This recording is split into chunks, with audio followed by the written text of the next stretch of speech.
முதல்ல மீனவ சகோதரர்கள்லாம் உண்ணாவிரதம் இருப்பதை பார்த்து நான் வருத்தம் அடைகிறேன். அவங்க பசியோடு இருக்கும் பொழுது அந்த துன்பத்தில் நானும் பங்கு கொள்கிறேன். அதனால் அவங்களோட நான் மருத்துவர் என்ற முறையில் நீங்கள் உண்ணாவிரதம் இருங்க, ஆனால் தண்ணி குடிக்காமல் இருக்காதுங்க. இந்த வெயிலில் தண்ணி குடிக்காமல் இருந்தால் உடல் நலம் பாதித்து விடும் என்று எனது தாழ்மையான கோரிக்கையை நான் சொல்லியிருக்கிறேன். அது மட்டும் இல்லை, அவங்களோட கோரிக்கை நியாயமானது. அவர்கள் இங்கே ஒரு சமுதாய கூடம் வேணும்னு கேட்குறாங்க. இதெல்லாம் கிராமமாக இருந்து இவர்களெல்லாம் இந்த இடத்துலையே இருந்து பழக்கப்பட்டவர்கள். அதே மாதிரி அவர்கள் விற்கும் இடத்துல மீன் விற்பதற்கு உரிமை வேண்டும்னு கேட்குறாங்க. எல்லாவற்றிற்கும் மேலாக அழகுபடுத்துங்கள், ஆனால் எங்களோட வாழ்வாதாரத்தை நசித்து விட்டு அழகுபடுத்தாதீர்கள் என்று சொல்கிறார்கள். இது எல்லாமே நியாயமான கோரிக்கை. இது முதலமைச்சர் அவர்கள் மீனவ சமூகத்தின் மீது அக்கறை உள்ளவர் என்று சொல்லிக் கொள்ளுகின்ற முதலமைச்சர் அவர்கள் இதில் தனி கவனம் செலுத்த வேண்டும் என்று நான் கேட்டுக்கொள்கிறேன். இங்கே சட்டமன்ற உறுப்பினராக தேர்ந்தெடுக்கப்பட்டவர், இவர்களிடம் நீங்க எதிர்கட்சி, அதனால நாங்க அதனால நீங்க கலாட்டா பண்றீங்க அப்படின்லாம் சொல்லி அவர்களின் உண்மையான உணர்வுகளை புண்படுத்தக்கூடாது என்பதும் அவர்களின் கோரிக்கை நியாயமான கோரிக்கை என்ற வகையில் முதலமைச்சர் தனியாக இதில் கவனம் செலுத்த வேண்டும் என்பதும், நமக்கு ஆதரவான மக்கள் பசியோடு அமர்ந்திருக்கிறார்கள், அதை பொறுத்து கொள்ள கூடாது அரசாங்கம் என்பதையும் நான் தெரிவித்துக் கொள்கிறேன். அதனால உடனே செவிசாய்க்க வேண்டும் என்பது எனது கருத்து. அவர்கள் எலெக்ஷன் நாங்கள் வரும்போதே இந்த கோரிக்கையெல்லாம் வைத்தாங்க. நியாயமான கோரிக்கை என்ற வகையில் இதையெல்லாம் நிறைவேற்ற வேண்டும் என்று நான் கேட்டுக்கொள்கிறேன். அதான் சமுதாய கூடம் கட்ட வேண்டும் சொல்லிட்டேன். மூணு கோரிக்கை சொல்றாங்க, முனை கோரிட்டேன்.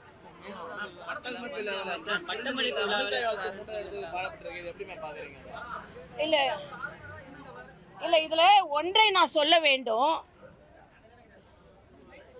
இதுல உயர்கல்வி அமைச்சர் புறக்கணித்திருக்கிறார் இந்த பட்டமளிப்பு விழாவை. இந்த புறக்கணிப்பு அரசியலுக்கு ஒரு முற்றுப்புள்ளி வைக்க வேண்டும் என்று நான் கேட்டுக்கொள்கிறேன். இதே உயர்கல்வி அமைச்சர் பதவி ஏற்கும் பொழுது மத்திய அரசு இந்த புரோட்டோகாலை தான் ஃபாலோ பண்ணாங்க. ஆக மாணவிகளுக்கு பட்டம் அளிக்கும் கூட்டத்திற்கு வரமாட்டேன் என்று மறுக்கும் உயர்கல்வி அமைச்சர் பதவி ஏற்க மாட்டேன், இங்க இந்த புரோட்டோகாலை தான் ஃபாலோ பண்ணாங்கன்னு சொல்லல. மாணவர்கள் ஒரு கோரிக்கை வைத்திருக்கிறார்கள், ஆளுநர் தான் எங்களுக்கு பட்டம் அளிக்க வேண்டும் என்று. நான் ஏன்ட்டையும் அந்த மாதிரி நிறைய நாள் கோரிக்கை வைத்திருக்கிறாங்க, நான் அதை செவி சாய்த்து இருக்கிறேன்.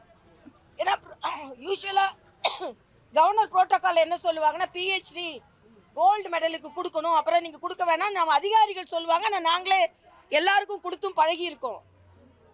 மாணவர்கள் இந்த கோரிக்கை வைத்திருக்கிறார்கள், ஆளுநர் அதற்கு செவிமடுத்து எல்லோருக்கும் பட்டம் கொடுக்கிறேன் என்று சொல்கிறார். அது உண்மையிலேயே பாராட்டுக்குரியது. ஆனா ஆளுநர்கிட்ட கோரிக்கை வைத்த அதே மாணவர்கள் உயர்கல்வி அமைச்சரிடம் உங்களுக்கு நாங்க ஓட்டு போட்டிருக்கோம், ஏதாவது ஒரு காரணத்தை சொல்லிட்டு புறக்கணிப்பது சரியில்லை, அதனால எங்களது பட்டமளிப்பு விழாவிற்கு நீங்கள் வர வேண்டும் என்ற கோரிக்கை வைக்க வேண்டும் என்று நான் கேட்டுக்கொள்கிறேன். அதே மாதிரி இன்னொரு கோரிக்கை, என்னைக்குமே தமிழ்தாய் வாழ்த்தை யாருமே குறைத்து மதிப்பிட முடியாது. சென்ட்ரல்ல இருந்து உள்துறை அமைச்சரிடம் இருந்து ஒரு புரோட்டோகால் வந்திருக்குது.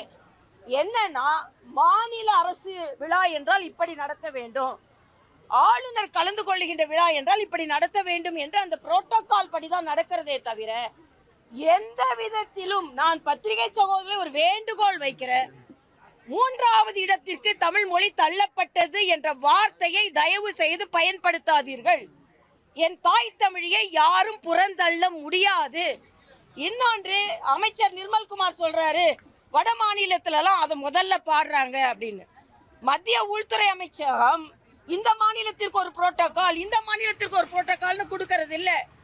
இந்தியா முழுவதும் ஒரு புரோட்டோகால் தான்.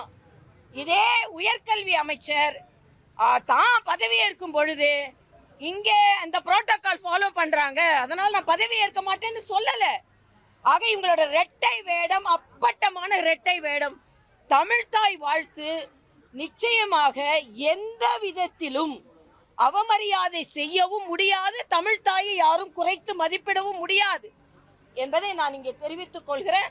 அது அந்த வழிமுறைகளில் அப்படி வருவதனால் அவர்கள் அப்படி பாடி இருக்கிறார்கள். இன்னொன்று, மூன்றாவதாக முதலுக்கு பதிலாக அப்படின்ற வார்த்தை இதுல தப்பு.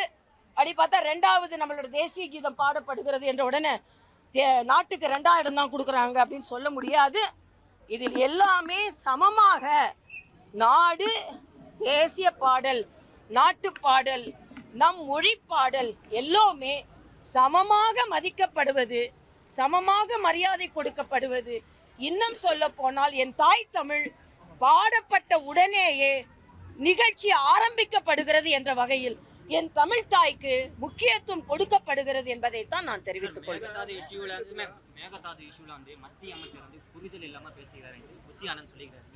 இல்ல, இதுல மேகதாது அணையை பொறுத்த மட்டும் மத்திய அரசு மிக தெளிவாக கேள்விக்கு பதில் சொல்லி இருக்கிறாங்க. அவ்வளவுதான். என்ன சொன்னாங்கன்னா, உச்ச நீதிமன்றத்தின் தீர்ப்பு இதுன்னு மட்டும்தான் சொல்லி இருக்காங்க. ஆனா அதுக்காக உடனே மேகதாது அணைக்கு நாங்க அனுமதி கொடுத்துட்டோம்னு சொல்லல. அதே அமைச்சர் பதில் என்ன சொல்லியிருக்காருன்னா, டிபிஆர் செயல்முறை திட்டத்தை காவிரி ஒழுங்காற்று குழு அவர்களிடம் சமர்ப்பித்து, இதுல சுப்ரீம் கோர்ட்டோட ஆர்டர் வேர்டிக்ட் வேற, காவிரி ஒழுங்காற்று குழுவின் திட்டம் வேற. ஆக காவிரி நதிநீர் ஆணையம், காவிரி நதிநீர் ஒழுங்காற்று குழு டிபிஆர் அவங்க கிட்ட கொடுத்து அதன் மூலம் தான் திட்ட அறிக்கை தயாரிக்க செய்ய முடியும். அதனால உச்ச நீதிமன்றத்தின் தீர்ப்பு இதுன்னு தான் சொன்னாரே தவிர, அது மட்டும் இல்லை, எப்பவுமே பாதி பாதி தான் தமிழ்நாட்டில் வெளியிடப்படுகிறது.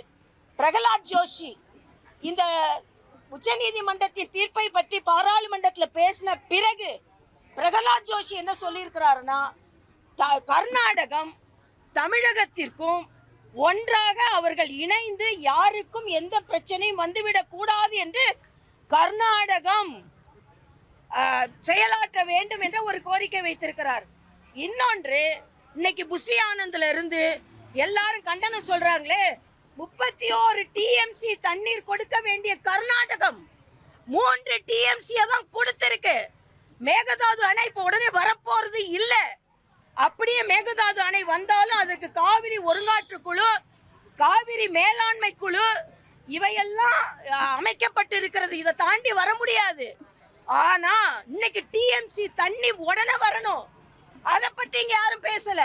நான் கேட்கிறேன், இதே புஷி ஆனந்த், இதே காங்கிரஸ் கட்சியை சார்ந்தவர்கள் 31 டிஎம்சி வர வேண்டியதுக்கு 3 டிஎம்சி தான் கொடுத்திருக்கீங்க. இன்னும் 28 டிஎம்சி இந்த நேரம் வரைக்கும் வந்திருக்கணும். ஏன் கொடுக்கலன்னு அதை கேளுங்க. உடனே வர வேண்டிய காவிரி தண்ணீரை கேளுங்க.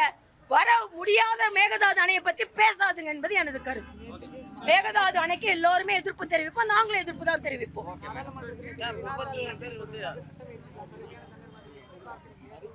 அது மரியாதைக்குரிய பாரத பிரதமர் கடுமையாக இப்ப நம்ம ஐஐடியை சார்ந்த அவரு கூட சேர்ந்திருக்கிறாரு. நம்மளோட காமகோடி அவர்கள் சேர்ந்திருக்கிறார்கள். நீல்கேணி அவர்கள் தலைமையில போட்டிருக்காங்க. அதனால நிச்சயமாக வினாத்தாள் கசியாமல் இருக்கணும். 10 கோடி அபராதம், 10 ஆண்டு சிறை, இதெல்லாம் கடுமையாக்கப்பட்டு இருக்கிறது என்பது எனது கருத்து.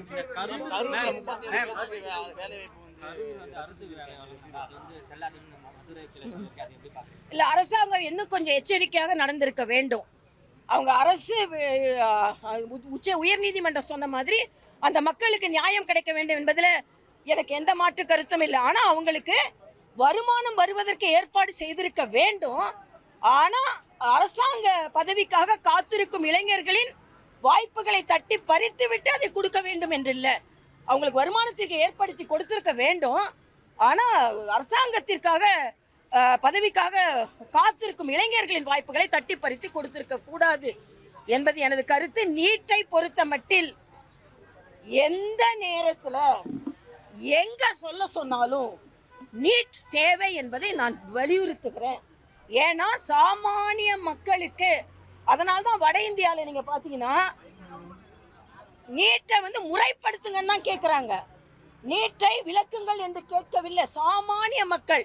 நான் இன்னும் பெருமையா சொல்லுவேன், பாண்டிச்சேரி எல்ஜியா இருக்கும்போது 10% அரசாங்க பள்ளிகளில் படிக்கின்ற மாணவர்களுக்கு வாங்கி கொடுத்து இன்னைக்கு 50 குழந்தைகள் அரசாங்க பள்ளியில படிக்கிற மாணவங்க நேரடியா மருத்துவர்கள் ஆகிறார்கள்.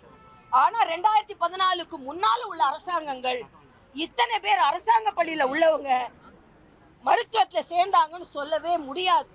அதனால இதை முறைப்படுத்த வேண்டும் என்று கேளுங்கள். ஆனால் முற்றிலுமாக நீட்டை ஒழிக்க வேண்டும் என்று சொல்வது தனியார் மருத்துவக் கல்லூரிகளுக்கு அவர்கள் சம்பாதிப்பதற்கு ஏதுவாக இருக்கும் என்பது எனது கருத்து.